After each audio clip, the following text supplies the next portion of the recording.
So today we wanted to have a look at Vayudeva. So we've been through quite a few Devis and Devatas, and today we wanted to have a brief overview, gist of what Vayudeva, Windgod, represents. So this is an idea of the Windgod, what he looks like according to various scriptures. He's the god of wind, presiding over the element of air. Vayu is one of the Pancha Mahabhutas, or 5 elements. So those in charge of these elements are very powerful devatas. Vata literally means both atmospheric and blown. Vayu means blower and prana means breath. Hence, this deity is regarded as the deity of life, who is sometimes also known as Mukhya Vayu or Mukhya Prana. There are 5 deities of prana, vital breath, and Mukhya Prana is their chief. These 5 Vayu deities, prana, apana, vyana, udana, and samana, control life, the wind, touch sensation, digestion, and excretion, respectively. So prana is this is very, very important. Vayu is very important personality. Vayu is in charge of the northwestern part of the universe. The moon or Chandralok is one of the 4 important places of residence for the demigods. Beyond Manasa Lake is Sumeru mountain.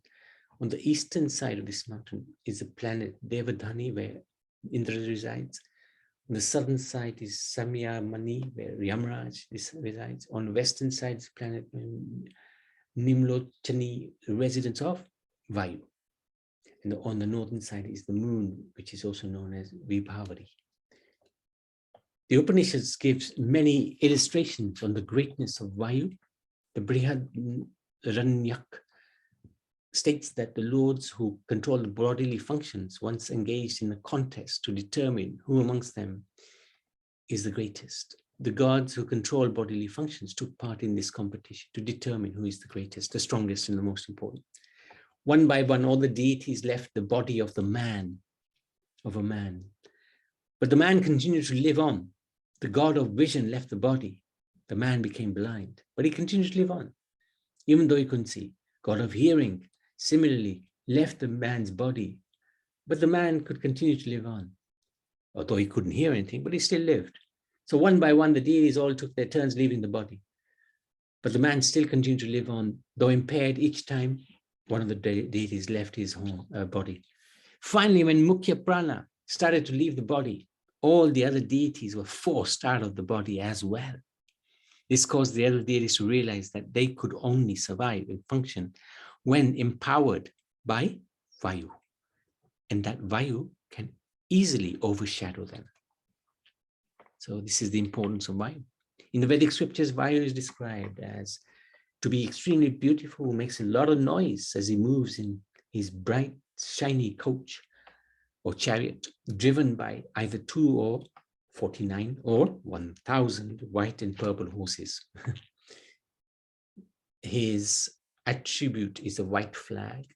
He is said to be powerful, heroic, violent, and a destroyer,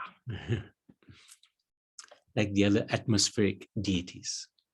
So we know when there's a hurricane force wind, nobody's safe. His mount is a deer or gazelle. It is said that he chose the deer as his mount or vahana because of the deer's agility or swiftness, which matches with his powers.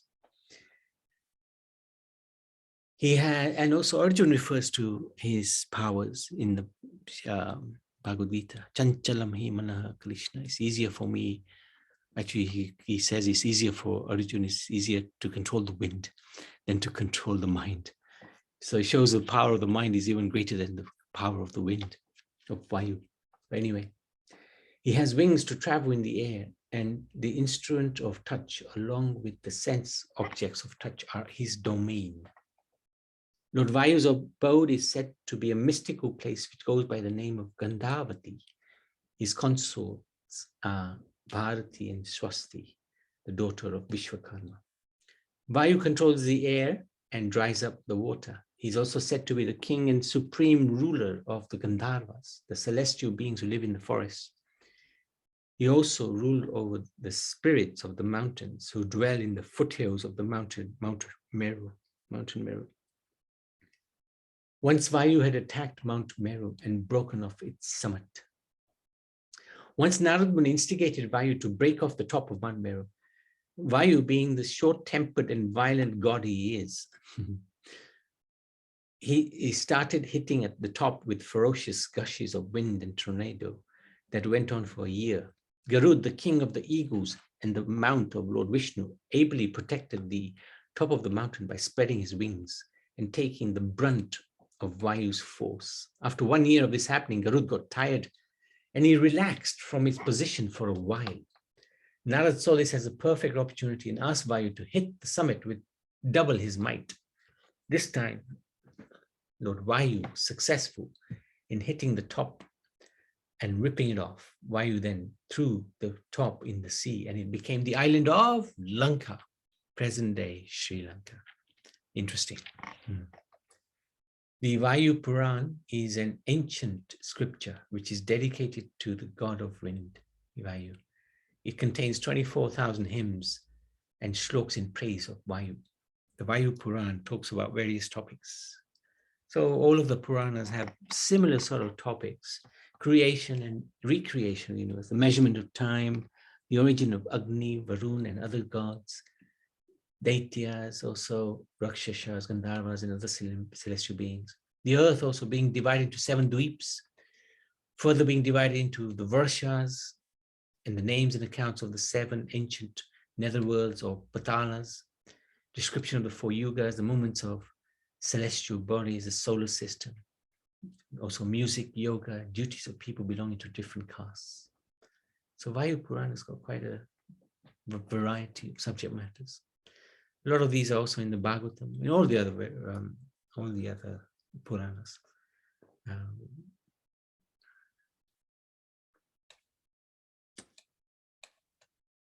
Vayu is said to travel with Lord Vishnu and his consort Lakshmi, it should be goddess Lakshmi, wherever they used to travel. So he would accompany them. Vayu, the god of the wind, is extremely important for the sustenance of life, as no one can survive and grow without Vayu's blessings. Mukhya Vayu incarnated as Madhavacharya. So Madhavacharya is a great acharya who's actually one of the heads of the sampradaya that we follow, Gaudiya, the Brahma Madhav Gaudiya Vaishnava Sampradaya. In order to fulfill the mission of teaching people to worship the Supreme Lord Vishnu and to correct the errors of Advaita philosophy as well.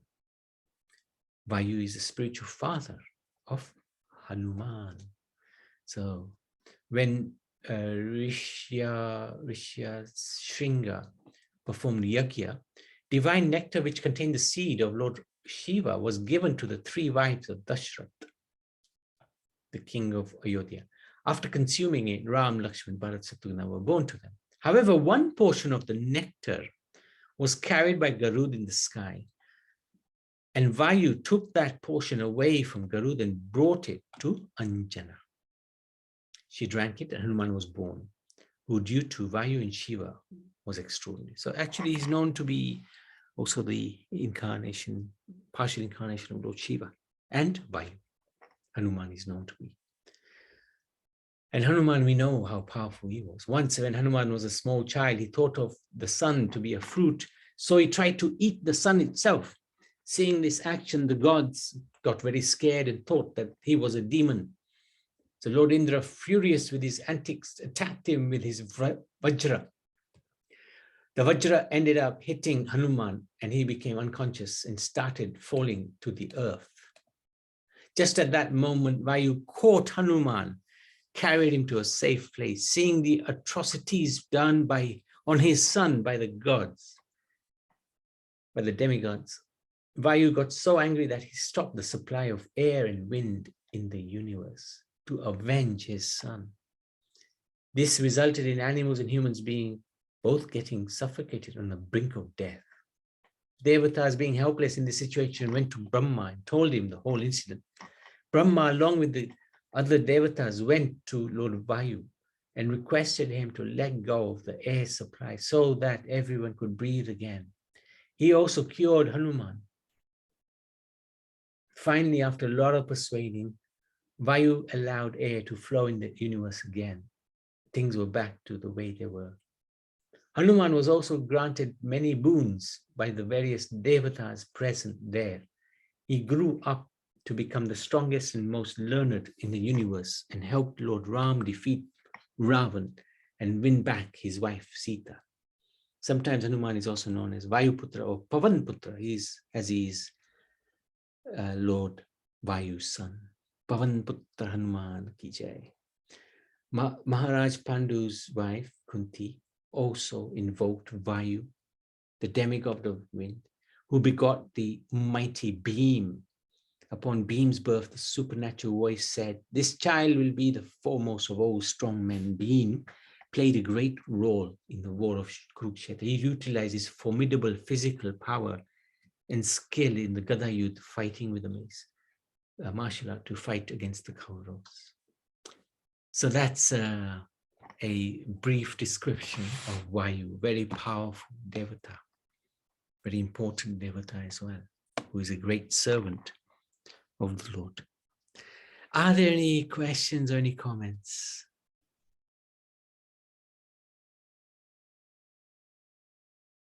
Okay. Vayudev ki jai, Shri Krishna Chandra Bhagwan ki jai.